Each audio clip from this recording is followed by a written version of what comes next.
Le marteau du juge claqua sec, définitif. Un son qui, ce matin-là, résonnait dans mes oreilles comme l'écho lointain d'un coup de fusil.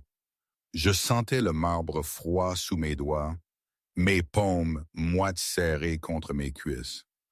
À ma droite, Pierre, mon fils, raide comme la justice qu'il étudiait. À ma gauche, Sophie, ma fille, le regard vif et presque trop lucide pour l'artiste qu'elle était, fixant la scène comme un tableau sur le point de basculer. Comment en étions-nous arrivés là, au milieu de ce théâtre judiciaire parisien, respirant l'odeur âpre de vieux papiers, de peur et de parfums trop chers? Tout est allé si vite à partir du moment où le juge Albright a prononcé ces mots, qui semblaient s'adresser directement à moi, perdu dans la dernière rangée. Madame Marie Loutfala. Le monde entier a vacillé. Un silence brutal a englouti la salle.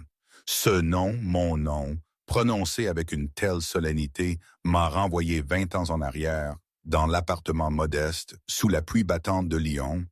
C'était un soir de déluge, le genre de soirée où la pluie fouette les fenêtres sans répit, transformant les lumières de la ville en une aquarelle floue et mélancolique.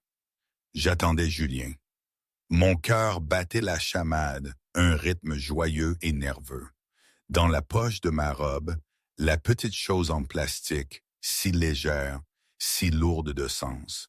2 traits roses. J'étais enceinte. Non, mieux encore, le médecin m'avait confirmé le matin même, avec un mélange de choc et d'émerveillement, que j'attendais des jumeaux. La joie pure, débridée, m'avait inondé, me coupant le souffle. Julien et moi étions mariés depuis 2 ans. Un vrai conte de fées, notre romance. Il était brillant, ambitieux, et me captivait entièrement, un homme que je croyais destiné à conquérir le monde. Et maintenant, nous allions avoir une famille. 2 bébés, un garçon et une fille, j'espérais. Quand Julien est enfin rentré, secouant la pluie de son cher trench coat, son visage était une façade de froide résolution que je n'avais jamais vue auparavant. Marie, c'est tout ce qu'il a dit, sans même un baiser pour me saluer. Nous devons parler. La joie dans ma poitrine s'est transformée en glaçon. Il a marché vers le petit bureau près de la fenêtre, là où sa maillette l'attendait. Il ne me regardait pas. Ses yeux étaient fixés sur l'étendue urbaine en contrebas, un paysage d'opportunités qu'il considérait déjà comme sienne. On m'a proposé un partenariat dans l'entreprise, dit-il, sa voix plate, dénuée d'émotion. C'est une étape majeure, le genre d'opportunité qui assure l'avenir d'un homme. Il y aura des dîners, des galas, du réseautage, une certaine image à maintenir. Il a dégluti. Julien, c'est merveilleux. J'ai commencé à m'approcher de lui. Nous devrions fêter ça. Et j'ai aussi une nouvelle, la plus incroyable des nouvelles. Laisse-moi finir. Il m'a coupé net, se tournant enfin vers moi. La chaleur que j'avais toujours trouvée dans ses yeux avait disparu, remplacée par une lumière glaçante de pragmatisme. Cette vie, celle que je m'apprête à embrasser, exige un certain type de partenaire, quelqu'un de libre, qui peut évoluer dans les bons cercles sans complications. Le mot a flotté dans l'air entre nous. Complication. Ma main est allée instinctivement à mon ventre encore plat. « Qu'est-ce que tu dis? » « Je dis que ça ne marche plus, » a-t-il lancé, sec et brutal. Ce mariage, cette vie, n'était qu'un tremplin, Marie. Je suis sur la route principale maintenant, et c'est une route que je dois parcourir seul. La pièce a commencé à tourner, j'entendais le sang rugir dans mes oreilles, un son qui couvrait celui de la pluie battante. Un tremplin. « Julien, je suis ta femme, je t'aime. Nous avons construit cette vie ensemble. »« Tu penses que c'est une vie, ça? » a-t-il raillé, désignant notre modeste appartement. « Ça, c'est un kit de démarrage. Je passe aux choses sérieuses. » Les larmes coulaient sur mon visage tandis que l'horrible réalité de ces mots s'écrasait sur moi. Il me quittait, juste comme ça. J'ai sorti le test de grossesse de ma poche, ma dernière carte désespérée. « Mais tu ne peux pas, Julien, je suis enceinte. » Il a regardé le test, puis mon visage, et pendant une fraction de seconde, j'ai perçu une lueur de quelque chose, du choc, peut-être même de la peur.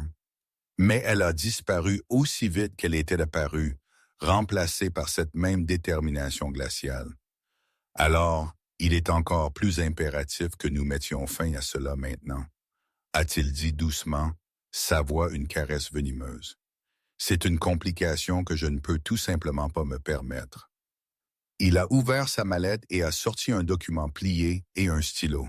Les papiers du divorce, déjà préparés.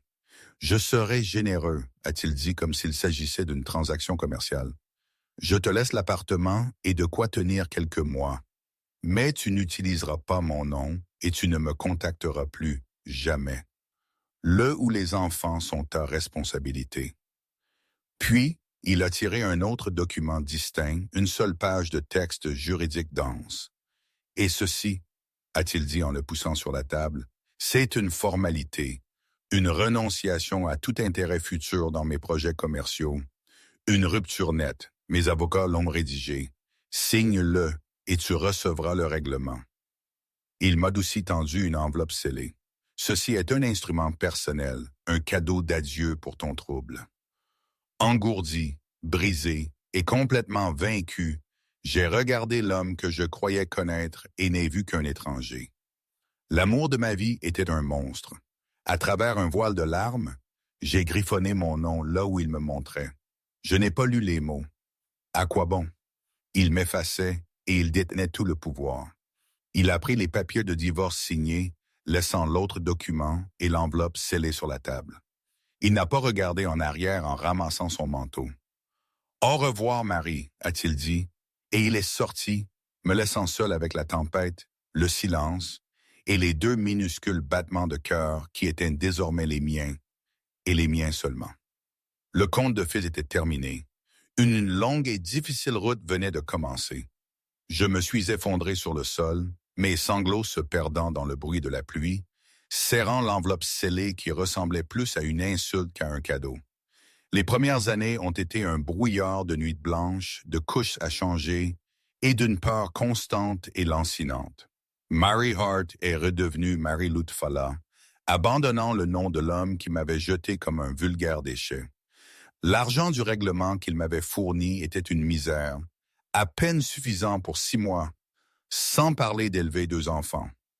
L'appartement qu'il m'avait généreusement laissé était une location et le bail se terminait dans 1 an. J'étais absolument seul. Mes parents étaient décédés des années auparavant et Julien m'avait systématiquement isolé de mes rares amis, les jugeant pas assez ambitieux. En regardant mes 2 magnifiques bébés, Pierre et Sophie, dormant paisiblement dans leur berceau partagé, j'ai su que le désespoir était un luxe que je ne pouvais pas me permettre. Le feu de l'amour maternel a consumé mes dernières larmes et a forgé quelque chose de nouveau à leur place. De l'acier. Je suis parti dans une petite ville abordable de province à plusieurs heures de Paris, un endroit où personne ne connaissait mon histoire. J'ai pris 2, parfois 3 petits boulots à la fois. Serveuse, femme de ménage dans des bureaux, mise en rayon la nuit. Chaque euro économisé, chaque moment d'éveil non passé avec mes enfants était consacré au travail. L'enveloppe scellée que Julien m'avait donnée est restée fermée, rangée dans une boîte de vieilles photos. Je ne pouvais pas la supporter, la considérant comme l'ultime insulte condescendante d'un homme que je détestais désormais. Quand Pierre et Sophie ont commencé l'école, j'ai utilisé les précieuses heures de la journée pour étudier. Je me suis inscrite à des cours en ligne, d'abord en gestion d'entreprise, puis en arts culinaires, canalisant ma passion pour la pâtisserie en une compétence tangible. Les nuits tardives n'étaient plus remplies d'inquiétude, mais de manuels et de mains saupoudrées de farine.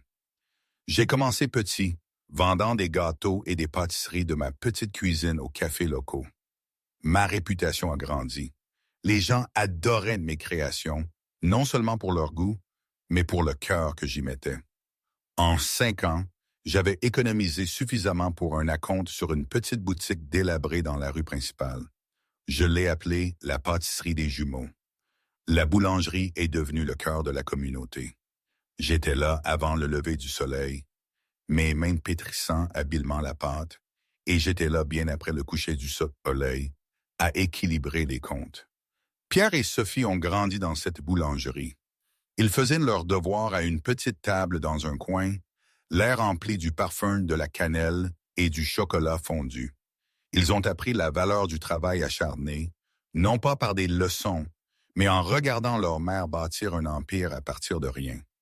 20 ans ont passé. La petite boutique s'est agrandie, occupant le bâtiment adjacent. La pâtisserie des jumeaux est devenue une marque régionale aimée, avec 2 autres emplacements dans les villes voisines. Marie n'était plus la femme brisée que Julien avait abandonnée. Elle était une entrepreneure respectée, un pilier de sa communauté et une mère fière et aimante. Pierre étudiait le droit à l'Université de Lyon, un jeune homme tranquille et intense, avec le sens de la justice de sa mère. Sophie était une artiste en herbe, un esprit libre avec une loyauté féroce envers sa famille, fréquentant une prestigieuse école d'art grâce à une bourse. Ils connaissaient la vérité sur leur père, non pas une version édulcorée, mais l'histoire brute et douloureuse de son abandon. Cela ne les avait pas rendus amers, mais avait plutôt lié les trois en une unité incassable. Un après-midi d'automne frais, alors que j'emballais un gâteau de mariage personnalisé, un homme en costume impeccable est entré dans la boulangerie. Il semblait étrangement déplacé parmi le décor chaleureux et les douces odeurs. « Êtes-vous Madame Marie Lutfalla » a-t-il demandé, son ton formel. « Je suis Marie, ai-je dit, essuyant mes mains sur mon tablier. L'homme m'a tendu une enveloppe nette de format juridique. « Vous avez été assigné, a-t-il dit, puis il s'est retourné et est sorti sans un mot de plus. Avec des doigts tremblants, j'ai ouvert l'enveloppe. Mon cœur battait la chamade contre mes côtes en lisant le jargon juridique. C'était une assignation, un avis formel de comparaître devant la Cour des successions pour la lecture du dernier testament de M. Julian Hart. Il était décédé subitement, d'une crise cardiaque massive à l'âge de 48 ans. La pièce a semblé s'incliner. Après 20 ans de silence absolu, 20 ans d'avoir été un fantôme, il me ramenait dans son monde. Une froide angoisse mêlée à une montée de vieille colère m'a envahi. Sa maîtresse, une femme nommée Valérie Dubois, souvent aperçue dans les magazines de la haute société, demandait à être nommée seule exécutrice de son vaste patrimoine. L'assignation était une formalité légale, notifiant tous les héritiers potentiels. J'ai failli jeter la lettre. Qu'aurait-il bien pu me dire maintenant? Quel jeu malade jouait-il d'outre-tombe? Mais cette nuit-là, en regardant mes enfants, maintenant de jeunes adultes au seuil de leur propre vie, j'ai su que je devais y aller. Non pas pour moi, non pas pour l'espoir d'argent, mais pour eux. Pour les 2 enfants qu'ils n'avaient jamais rencontrés, jamais reconnus, jamais aimés, c'était le dernier chapitre d'une histoire qu'il avait commencée 2 décennies auparavant, et je serais là pour la voir se terminer. L'assignation est restée sur mon comptoir de cuisine pendant 3 jours, un rectangle blanc de crainte dans ma vie autrement ordonnée. Je n'avais pas encore parlé aux jumeaux. Comment aurais-je pu? Comment aurais-je pu expliquer que le fantôme qui avait hanté leur vie exigeait maintenant ma présence? Mon premier instinct était de l'ignorer, de la jeter au feu et de prétendre qu'elle n'était jamais arrivée. Le monde de Julien, fait d'affaires impitoyables, de finances à enjeux élevés et de relations pour les tabloïds, était un univers lointain de ma chaleureuse boulangerie et de la vie tranquille que j'avais si minutieusement construite. Je ne voulais pas en faire partie. Mais le nom du cabinet d'avocats sur l'entête, cabinet Dubois, un associé, a éveillé un vague souvenir. Ce n'était pas le cabinet auquel Julien appartenait quand il m'avait quitté. C'était un nom plus ancien, plus établi. Poussé par une curiosité que je ne pouvais réprimer, je les ai cherchés. Le cabinet était ancien, l'un des plus vieux de la ville, connu pour gérer de vieilles fortunes et des fiducies familiales complexes. Cela semblait un choix étrange pour un raider d'entreprise moderne comme Julien. Alors que j'étais sur le point de fermer l'ordinateur portable, mon téléphone a sonné. C'était un numéro non répertorié. Mademoiselle Lutfalla, a demandé une voix grave. Oui, qui est-ce? Je m'appelle Maître Bertrand. Je suis associé principal chez Dubois & Associés. Je suppose que vous avez reçu notre correspondance concernant la succession de M. Julian Hart. Mon dos s'est raidi. Oui, et avec tout le respect que je vous dois, Maître Bertrand, je n'ai aucun intérêt dans la succession de M. Hart. Son monde n'a rien à voir avec le mien. Il y a eu une pause à l'autre bout de la ligne. Mademoiselle Lutfalla, Marie, j'ai connu votre père. J'étais jeune associé quand il a sollicité les conseils de mon cabinet il y a de nombreuses années. C'était un homme brillant, un innovateur. C'était inattendu. Mon père, professeur d'ingénierie, était décédé 1 an avant même que je rencontre Julien. C'était une âme académique douce qui bricolait sans fin dans son garage. Mon père, ai-je demandé, confuse. Oui, c'est pourquoi je vous exhorte personnellement à assister à la lecture. Je comprends votre réticence, mon Barnes. Croyez-moi, j'ai suivi la carrière de M. Hart au fil des ans, mais je dois vous faire comprendre que votre présence n'est pas une simple formalité. Elle est essentielle. Sa voix était empreinte d'une étrange urgence. Avant que je puisse le questionner davantage, un autre appel a retenti. J'ai jeté un coup d'œil à l'écran. C'était un numéro de Paris. Par pressentiment, j'ai mis Maître Bertrand en attente. « Allô?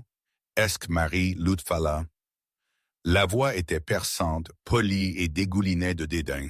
C'était une voix habituée à obtenir ce qu'elle voulait. « C'est bien moi. Ici Valérie Dubois. » a annoncé la femme, comme si je devais être honoré. « Je suis sûr que vous savez qui je suis.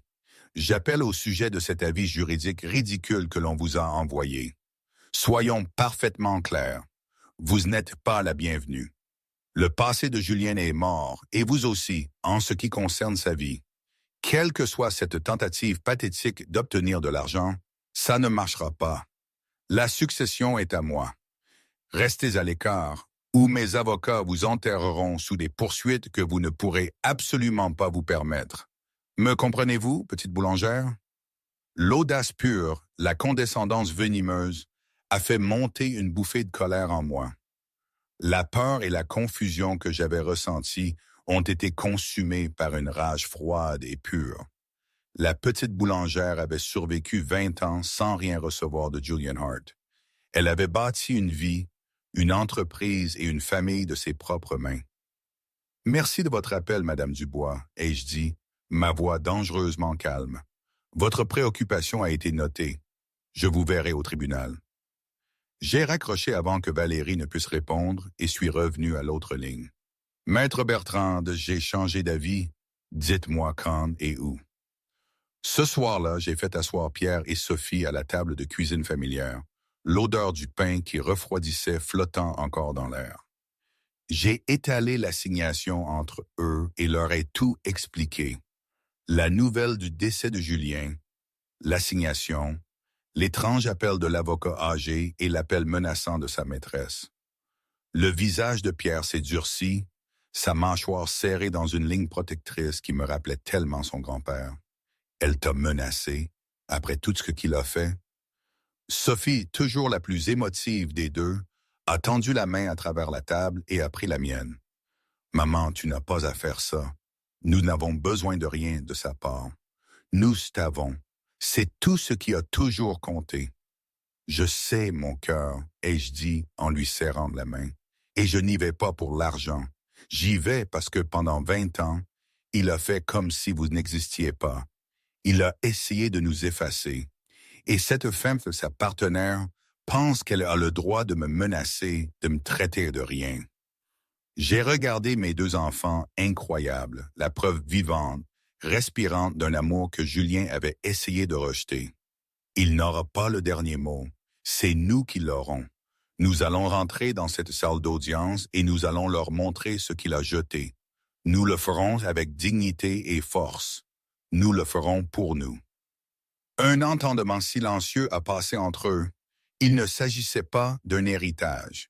Il s'agissait de clore un chapitre douloureux à nos propres conditions. Il s'agissait de se tenir debout ensemble, en famille. J'avais un peu le trac, évidemment.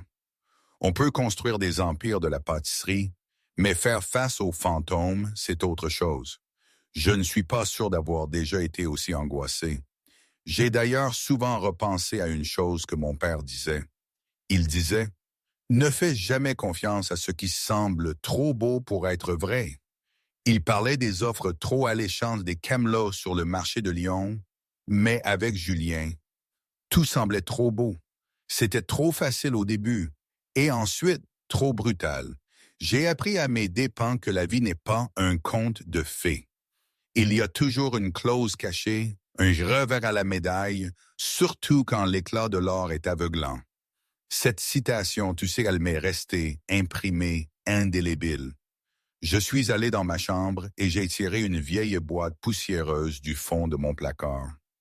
À l'intérieur, sous des photos jaunies de mes parents, se trouvait l'enveloppe scellée que Julien m'avait donnée toutes ces années auparavant. Pour la première fois, je n'ai ressenti aucune douleur en la regardant, seulement une froide détermination. J'ai pris l'enveloppe et l'autre document juridique qu'il m'avait laissé et les ai placés dans mon sac à main. Quel qu'il soit, il faisait une partie de l'histoire, et j'étais enfin prête à en entendre la fin. Le trajet vers Paris était un voyage dans le temps. Tandis que l'horizon familier s'élevait devant nous, un nœud d'anxiété se serrait dans mon estomac. C'était la ville de Julien, un monument de béton et de verre à l'ambition qu'il avait consumée. Chaque gratte-ciel semblait nous narguer, un rappel du monde dont j'avais été exilé. Pierre conduisait, sa main ferme sur le volant, son expression illisible.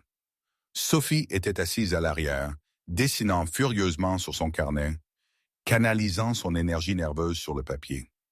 J'ai regardé mes enfants, maintenant âgés de 20 ans.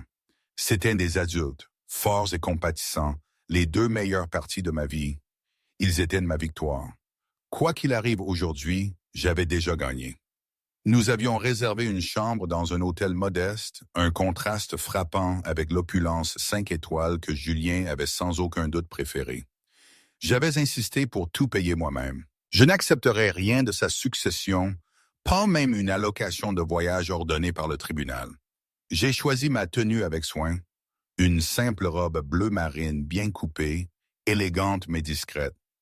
C'était l'uniforme d'une femme confiante qui avait réussi et qui ne devait rien à personne. Pierre portait un costume sombre, ressemblant plus à un jeune avocat qu'à un étudiant. Et Sophie portait une robe noire gracieusement simple, son flair artistique ne se manifestant que dans un collier en argent unique qu'elle avait elle-même conçu. Nous étions les Lutfala, un front uni. Le tribunal des successions était logé dans un vieil et formidable bâtiment de granit et de marbre. Ces grands halls résonnants étaient conçus pour intimider, pour faire en sorte que l'individu se sente petit et insignifiant. Alors que nous marchions vers la salle d'audience désignée, nous avons senti le changement d'atmosphère. L'air devenait épais avec l'odeur de parfums chers, de cuir et de privilèges. Des chuchotements nous suivaient dans le couloir. Qui sont-ils? Je ne savais pas que Julien avait d'autres parents. Et puis, nous l'avons vu. Valérie Dubois se tenait au centre d'une petite foule de sycophantes, faisant la cour comme une reine. Elle était exactement telle qu'elle apparaissait dans les magazines. Grande, incroyablement mince, drapée de vêtements de créateur et dégoulinante de diamants qui étincelaient cruellement sous les lumières du palais de justice. Son visage, un chef-d'œuvre de subtilité cosmétique, a enregistré un éclair de surprise, puis s'est durci en un masque de pur mépris en me voyant, moi et les jumeaux. Elle nous a délibérément tourné le dos. Un renvoi clair et public. Le message était évident. Vous n'avez pas votre place ici. J'ai senti un tremblement de ma vieille insécurité, le sentiment d'être la fille du mauvais côté de la voie. Mais ensuite, j'ai senti la main de Pierre sur mon bras, une pression stable et rassurante. J'ai levé les yeux et j'ai croisé son regard, et j'y ai vu ma propre force réfléchie. Nous avons pris nos sièges à l'arrière de la salle d'audience, une petite île dans une mer de fines rayures et de soie. La salle était bondée. D'un côté, des acolytes de l'entreprise, des hommes au sourire prédateur et aux yeux froids. De l'autre, les amis de Valérie, des femmes du monde qui nous regardaient, mes enfants et moi, comme si nous étions une mauvaise odeur. À l'avant, Valérie était assise à côté d'un avocat chic et coûteux. Elle s'est penchée et lui a chuchoté quelque chose, et il a jeté un coup d'œil en arrière vers ma famille, un sourire narquois jouant sur ses lèvres. Un homme âgé aux yeux bienveillants et à la posture légèrement voûtée s'est approché de nous. « Madame Lutfalla ?» a-t-il demandé doucement. C'était Maître Bertrand. « Oui, » ai-je répondu, serrant sa main tendue.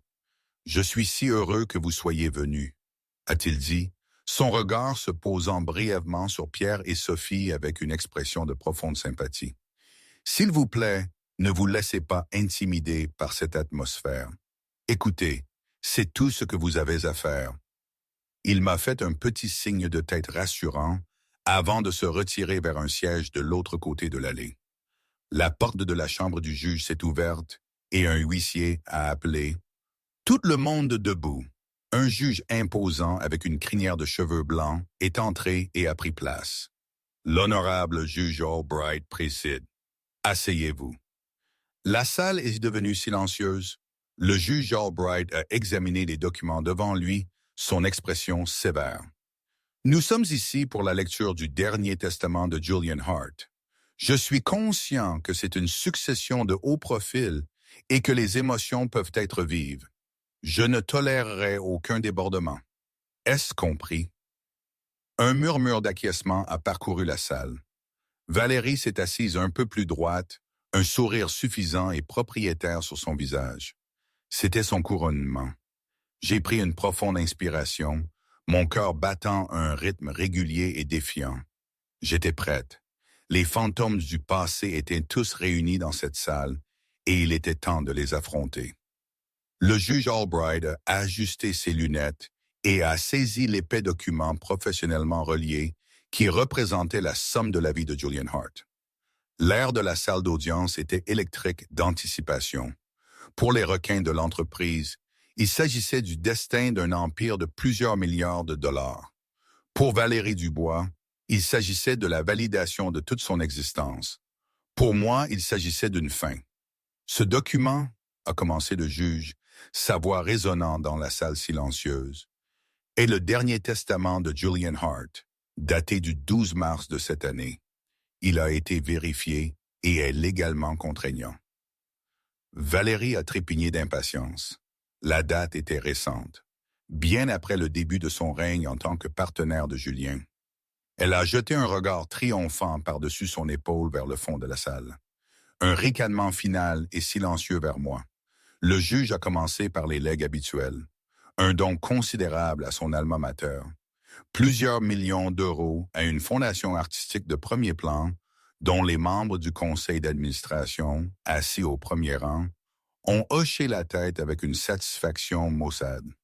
Il y a eu des dons en espèces plus petits, mais tout de même substantiels, à son conseil exécutif et à son personnel. À chaque nom lu, un autre vautour était satisfait, et la tension entourant l'héritage principal augmentait. L'avocat de Valérie lui a tapoté la main de manière rassurante.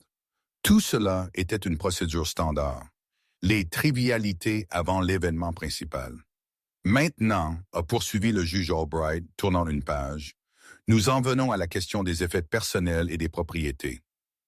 Il a lu une liste stupéfiante par son opulence, une villa en Toscane, un penthouse à Neuilly, une collection de voitures de sport rares, un yacht amarré à Monaco. Comme prévu, chaque article était légué à ma chère partenaire, Madame Valérie Dubois. À chaque mot, le sourire de Valérie s'élargissait. Ses amis derrière elle ont échangé des regards complices. Tout se passait comme prévu. Elle était maintenant officiellement l'une des femmes les plus riches du pays. Je la regardais, un étrange sentiment de détachement m'envahissant. Je ne ressentais aucune jalousie, seulement une curiosité clinique. Cette femme avait bâti sa vie sur les fondations de ma douleur, et elle était si béatement, si arrogamment inconsciente des fissures sous ses pieds.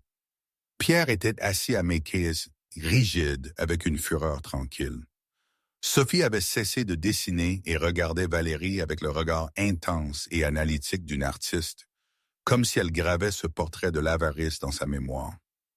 Enfin, a annoncé le juge Albright, son ton changeant presque imperceptiblement, nous abordons la disposition de l'actif principal de M. Hart, sa participation majoritaire dans Industries Dubois et ses filiales. C'était le moment. Toute la pièce a retenu son souffle. Industries à Dubois était un titan, un conglomérat mondial tentaculaire valant des milliards. C'était le grand prix. Valérie s'est penchée en avant, ses yeux brillants. Le juge s'est éclairci la gorge. Le testament stipule: à ma partenaire Valérie Dubois, je lègue mes 10% restants de participation dans Industries Dubois, ainsi que tous les dividendes et droits de vote associés. Un halètement collectif a balayé la salle d'audience. 10%? Le visage de Valérie s'est effondré. Le sourire triomphant a disparu, remplacé par un masque de stupéfaction et d'incrédulité. Elle s'est tournée vers son avocat, les yeux écarquillés de panique. 10%? C'est impossible. C'est une erreur. A-t-elle sifflé? Sa voix, un murmure perçant qui a traversé la pièce silencieuse. Son avocat semblait tout aussi déconcerté. Ce doit être une erreur de transcription, a-t-il chuchoté en retour, feuilletant frénétiquement sa propre copie des documents. Le juge Albright a levé les yeux, son regard sévère. Madame Dubois, je vous ai averti des débordements. Il a ensuite baissé les yeux sur le testament. Il n'y a aucune erreur. Le testament est très précis. 10%. Il a fait une pause, laissant le poids des mots s'installer.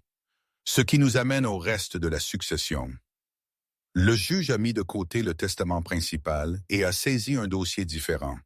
Il était plus ancien, ses bords légèrement jaunis. La disposition des 90% restants d'Industries Dubois n'est pas régie par ce testament. Au lieu de cela, elle est soumise à un instrument juridique préexistant et irrévocable, un accord de fiducie et de propriété privée qui est antérieur à la fondation de l'entreprise elle-même. Les avocats des sociétés ont commencé à murmurer entre eux, leur visage marqué par la confusion. Un accord préexistant? De quoi parlait-il? Julien s'était toujours présenté comme le seul fondateur, le génie singulier derrière l'Empire. Valérie était pâle, ses jointures blanches alors qu'elle serrait la table. « Quel accord? J'ai été son partenaire pendant 8 ans. Il me disait tout. Il n'y a pas d'autre accord. » Le juge Albright l'a ignoré, ses yeux parcourant l'ancien document. Cette cour a été saisie pour déceler et appliquer cet instrument à la mort de M. Hart. Il s'agit d'une charte fondatrice pour une société holding nommée Innovations LP. Il a levé les yeux vers les visages stupéfaits dans la salle d'audience. Selon ce document, Innovation LP était l'entité originale qui détenait les brevets et le capital d'amorçage pour la technologie qui allait éventuellement devenir Industries Dubois. M. Hart a été nommé directeur général, ayant droit à un généreux salaire et à une participation de 10% pour son rôle de gestion. Les 90% restants, la participation majoritaire, devaient être détenus en fiducie pour le seul propriétaire principal d'Innovation LP. Le juge a fait une pause, son regard balayant la pièce avant de se poser avec un poids délibéré et profond sur la femme assise tranquillement au fond de la salle. Il m'a regardé directement, moi et une femme à qui il avait une obligation fiduciaire contraignante, la fondatrice et actionnaire majoritaire, Madame Marie Lutfala. Pour un seul instant suspendu, le monde s'est arrêté. Le nom, mon nom, a résonné dans le hall de marbre, imprégné d'un pouvoir que je n'avais jamais connu. Puis, de l'avant de la salle est venu le son. Cela a commencé par un halètement étouffé, puis s'est déchiré de la gorge de Valérie, un hurlement rauque et guttural de pur déni animal. « Non !» Le cri a brisé le décorum de la salle d'audience. C'était le son d'un univers qui s'effondrait. « C'est un mensonge, une contrefaçon !» a-t-elle hurlé, son corps tremblant violemment. Elle a pointé un doigt tremblant, un nez de diamant, vers moi. Son visage un masque déformé d'incrédulité et de haine. Il m'a quitté pour une raison. Parce qu'elle n'était rien, une petite boulangère de province. C'est lui qui a tout construit. C'était son travail, sa lutte. C'est à moi. Le juge Albright a claqué son marteau, le claquement aigu comme un coup de feu. Madame Dubois, je vous ferai tenir pour outrage. Mais il était trop tard. La pièce était tombée dans le chaos. Au milieu du pandémonium, mon esprit, étrangement clair, effectuait un dernier calcul horrifiant. Mes mains, agissant d'une volonté propre, ont cherché dans mon sac à main, mes doigts ont frôlé les 2 morceaux de papier que j'avais portés pendant 20 ans. L'enveloppe scellée me paraissait lourde, un réceptacle de vieille douleur. Avec des doigts tremblants, je l'ai déchiré.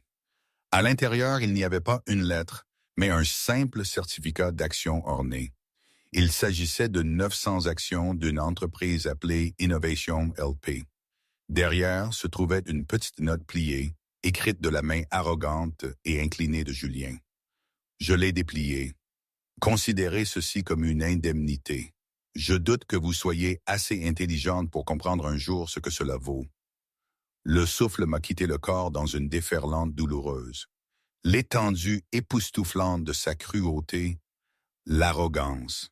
Il ne m'avait pas seulement rejeté, il s'était moqué de moi, me tendant les clés de tout son royaume, confiant que je ne le verrais comme rien de plus qu'un morceau de papier sans valeur, une dernière insulte. Mes doigts tremblants se sont portés sur l'autre document, celui qu'il m'avait glissé sur la table, dans cet appartement balayé par la pluie, celui que j'avais signé à travers un voile de larmes. Ce n'était pas une renonciation. Le titre, que je n'avais jamais pris la peine de lire, était clair. Accord de fiducie et de gestion.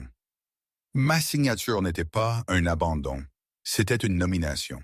J'avais formellement et légalement nommé Julien Hart comme le gérant de ma propre entreprise. Maître Bertrand est apparu à mes côtés, sa présence, une encre calme dans la tempête. Il a parlé doucement, sa voix pour moi seule. Votre père était un homme brillant, mademoiselle Lufala, mais il était prudent. Il a vu l'ambition de Julien et n'a pas entièrement fait confiance. Il a fait rédiger cet accord par mon cabinet pour protéger son héritage et vous protéger. Julien l'a signé, désespéré de mettre la main sur les brevets. Son orgueil était de croire que vous ne découvririez jamais sa vraie nature. J'ai levé les yeux des papiers accablants et révélateurs que je tenais dans les mains. J'ai vu Valérie s'effondrer enfin sur sa chaise, son corps secoué de sanglots hystériques et silencieux, tandis que son avocat essayait de la consoler. J'ai vu les membres du conseil d'administration en conciliabule frénétique, leurs visages cendreux. J'ai vu l'empire que Julien avait construit, non pas comme son monument, mais comme une maison qu'il avait construite dans ma cour, tout en me disant que j'étais sans abri. Julien ne m'avait pas laissé une fortune. Il m'avait laissé un jugement, et il était maintenant, et avait toujours été, le mien de commander. Le moment où le marteau du juge Albright est tombé pour la dernière fois, le barrage de civilité forcée de la salle d'audience s'est brisé. Un tsunami de bruit s'est abattu sur nous, tandis que les journalistes qui se cachaient dans la galerie se sont précipités. Les flashs stroboscopiques éclataient comme des éclairs, transformant la scène en une série de photographies dures et décolorées. Les questions hurlées sont devenues un rugissement incohérent.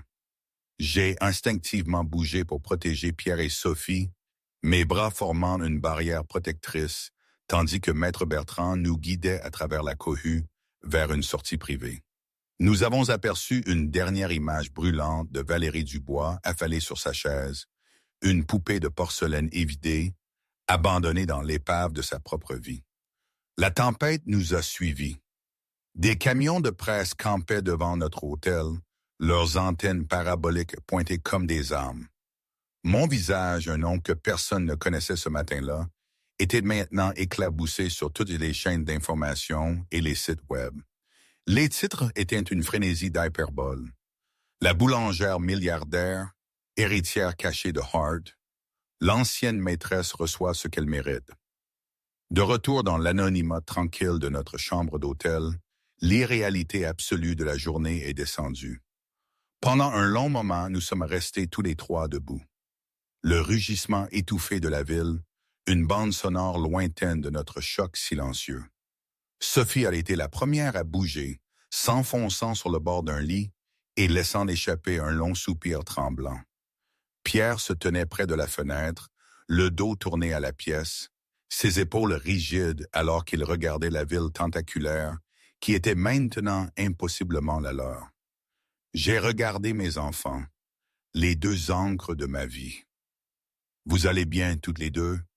ai-je demandé, ma voix plus douce que je ne l'aurais voulu. Pierre s'est retourné, ses yeux brûlants d'une lumière féroce et protectrice. « Si on va bien, les mamans. Et toi? Pendant 20 ans, tu as porté tout ça? Tu as tout construit pour nous à partir de rien pendant qu'il jouait au roi sur un trône volé. » La colère dans sa voix n'était pas pour les années de luxe perdues, mais pour les années de lutte que ma mère avait endurées seule. Sophie a sorti son carnet de croquis, ses mains bougeant avec une énergie frénétique. « Je le vois encore », a-t-elle murmuré, sans lever les yeux. Le visage de cette femme quand le juge a dit ton nom, ce n'était pas seulement du choc, c'était de l'évaporation, comme si elle réalisait qu'elle avait toujours été un fantôme. Elle a levé les yeux vers moi, ses yeux écarquillés d'une admiration naissante. « Il ne t'a jamais vaincu, maman. Même quand nous n'avions rien, il ne t'a jamais vraiment vaincu. » Dans cette petite chambre d'hôtel générique, entourée de la famille que j'avais forgée dans les feux de l'abandon, j'ai senti les dernières secousses du choc céder la place à un calme profond et inébranlable. Ce n'était pas une loterie que j'avais gagnée, c'était un règlement de compte. C'était l'univers qui équilibrait enfin ses livres. Je me suis dirigé vers Pierre et j'ai posé une main sur son bras. « Il ne nous a pas vaincus parce que nos fondations étaient réelles, » ai-je dit, ma voix imprégnée d'une nouvelle autorité tranquille. Elles étaient construites sur l'amour et le travail acharné. Les siennes étaient construites sur un mensonge, et les mensonges, aussi grands soient-ils, finissent par s'effondrer. Cette nuit-là, je n'ai pas dormi. Je suis restée assise, les lumières éteintes, à regarder la ville scintiller, non pas d'avarice, mais d'un sentiment d'immense et sobre responsabilité. Cet empire construit sur le génie de mon père et souillé par la cupidité de Julien était maintenant mon fardeau et mon opportunité. Je ne pensais pas à l'argent. Je pensais aux milliers d'employés, à l'impact de l'entreprise sur le monde et au nom que mon père m'avait confié. Mon premier appel le lendemain matin a été à Maître Bertrand. Mes instructions étaient claires et précises. Je n'étais pas un ange vengeur, mais une entrepreneur. J'ai convoqué une réunion d'urgence du conseil d'administration pour la semaine suivante. Entrer dans la salle du conseil d'Industries du Bois, c'était comme pénétrer au cœur de l'ambition de Julien. La longue table imposante était sculptée dans une seule pièce d'acajou. Les chaises étaient des trônes en cuir noir. Des fenêtres du sol au plafond offraient une vue panoramique de la ville, un territoire conquis étendu aux pieds de son maître. L'air était épais de l'odeur du pouvoir, masculin et suffocante. Les autres membres du conseil, des hommes aux yeux froids et au sourire prédateur, étaient déjà assis. Ils me regardaient d'entrer, leurs expressions, un mélange calculé d'appréhension et de condescendance. Ils me jaugeaient, s'attendant à une veuve éplorée ou à une boulangère effrayée qu'ils pourraient facilement manipuler. Ils ne s'attendaient pas à Marie Letfala. Je suis entré flanqué de Pierre et de Maître Bertrand, et leur seule présence a modifié la dynamique de la pièce. Je n'ai pas pris la place en bout de table, le siège de Julien. J'ai choisi une chaise sur le côté, un geste délibéré qui déclarait la vieille hiérarchie morte. « Bonjour, messieurs », ai-je commencé, ma voix résonnant avec une clarté qui commandait l'attention. Le tremblement nerveux que je craignais était absent, remplacé par le ton calme d'une femme qui avait affronté bien pire qu'une salle remplie d'hommes arrogants. J'imagine que vous avez de nombreuses questions. Permettez-moi d'être direct. Au cours des 20 dernières années, j'ai bâti une entreprise à partir de zéro. Je sais ce que cela signifie de gérer une paie, de gérer les stocks, de satisfaire les clients et de créer quelque chose de valeur de mes propres mains. Je ne suis pas étrangère au monde des affaires. Je suis simplement étrangère à ce genre d'affaires. J'ai fait une pause, laissant mes mots s'imprégner, mon regard croisant celui de chaque homme. Je ne suis pas ici pour détruire Industries du bois. Je suis pour en retrouver l'âme. Une tension palpable a rempli la pièce. Ce n'était pas le discours qu'ils avaient anticipé. Il y aura un audit complet et transparent de toutes les finances de l'entreprise, avec effet immédiat. Les pratiques agressives de coupe claire pour lesquelles cette entreprise est devenue connue prendront fin. Notre objectif ne sera plus uniquement les bénéfices du prochain trimestre, mais une croissance durable à long terme, le bien-être des employés, l'innovation éthique. Nous deviendrons une entreprise qui construit, pas seulement acquiert, qui crée, pas seulement consomme. Je me suis levé, ma petite silhouette occupant l'espace. Vous avez un choix, ai-je conclu, ma voix ne laissant aucune place à la négociation. Vous pouvez embrasser cette nouvelle direction et m'aider à bâtir une entreprise dont nos enfants seraient fiers. Ou vous pouvez présenter votre démission cet après-midi. Il n'y a pas de troisième option. Le silence qui a suivi était absolu. C'était le son de toute la philosophie de Julian Hart démantelée en moins de 5 minutes. Dans les semaines qui ont suivi, le karma de la vie de Julien a poursuivi son cours implacable.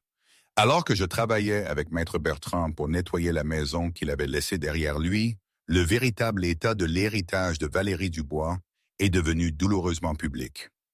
Les dettes personnelles de Julien étaient stupéfiantes. Sa participation de 10% a été dévorée par les créanciers avant qu'elle ne voie un sou. Une photo de tabloïd l'a montré déménageant du penthouse de Neuilly. Les portiers qui autrefois s'inclinaient devant elle portaient maintenant impassiblement des cartons vers un simple camion de déménagement. Ses amis du monde, qui s'étaient pressés autour de sa lumière quand elle était vive, se sont dispersés comme des insectes, chuchotant qu'ils avaient toujours su qu'il y avait quelque chose de fragile dans sa position. Elle avait été une reine dans un royaume loué, et son bail était expiré. Quelques mois plus tard, je travaillais dans mon nouveau bureau. J'avais refusé la suite opulente de Julien, choisissant un espace plus petit et plus lumineux. Sur le mur était accrochée l'une des peintures abstraites de Sophie, un tourbillon de couleurs défiantes. Sur mon bureau se trouvait une photo des jumeaux riant à l'extérieur, devant la pâtisserie des jumeaux. C'était une pièce qui m'appartenait. Mon assistante a sonné. « Mademoiselle Lutfala, il y a une Madame Dubois qui aimerait vous voir. Elle n'a pas de rendez-vous. » Faites-la entrer. J'ai senti mon cœur se stabiliser. Valérie était un spectre d'elle-même. Les vêtements de créateur avaient disparu, remplacés par une simple robe mal ajustée. Son visage était pâle et tiré. Le feu arrogant dans ses yeux s'était éteint, ne laissant derrière lui que la coquille évidée de sa fierté. Je voulais juste vous voir, balbutia Valérie, sa voix ténue. Elle a regardé autour du bureau modeste comme si elle cherchait une réponse pour comprendre. Pourquoi faites-vous tout ça? Vous auriez pu simplement prendre l'argent et vivre sur une île pour le reste de votre vie. Pourquoi êtes-vous ici, dans ce bureau, à gérer tout ça? Je me suis penché en arrière sur ma chaise, regardant la femme qui m'avait autrefois tant méprisé. Je ne ressentais ni triomphe, ni désir de me vanter. Je ne ressentais qu'une immense et lasse pitié. Parce qu'il ne s'agissait jamais d'argent, Valérie, ai-je dit doucement. Il y a 20 ans, l'homme que vous aimiez a essayé de m'effacer. Il a pris le travail de mon père, son héritage, et l'a transformé en ce monument à son propre ego, tout en prétendant que mes enfants et moi n'existions pas. Il pensait que je n'étais rien. Vous pensiez que je n'étais rien. Je me suis levé et j'ai marché vers la fenêtre, regardant non pas un territoire conquis, mais une ville pleine de vie que mon entreprise touchait désormais.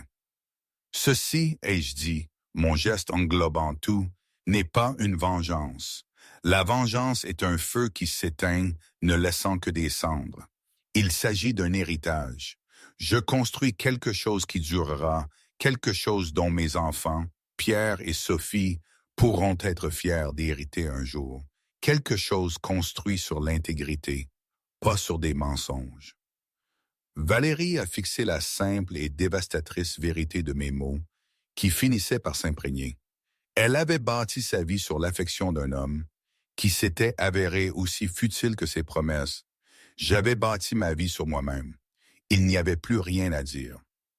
Valérie s'est retournée et est sortie du bureau, non seulement vaincue, mais surtout devenue insignifiante. Je ne l'ai pas regardée partir. Mon regard était déjà tourné vers l'avenir.